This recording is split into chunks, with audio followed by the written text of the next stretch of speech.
What is provocative therapy?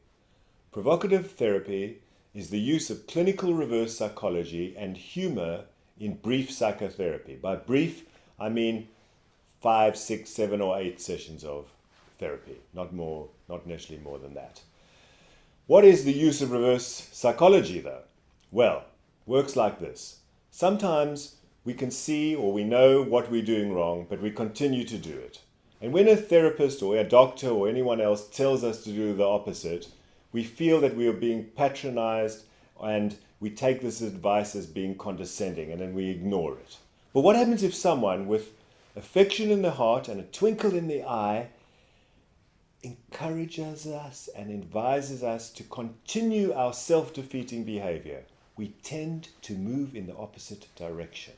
This is the phenomenon that happens in provocative therapy. It's done in a warm-hearted way. The golden rule of provocative therapy is you mustn't do it unless you feel affection in your heart and a twinkle in the eye.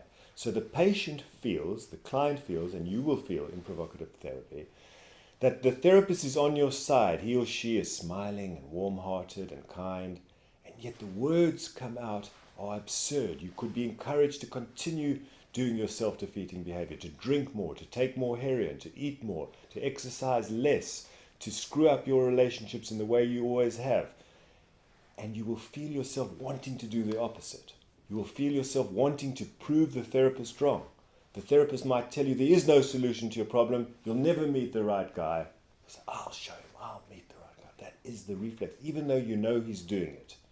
Now it's very important that no patients or clients are ambushed by this process. It's very important that they not come in to a therapy session expecting normal or orthodox therapy.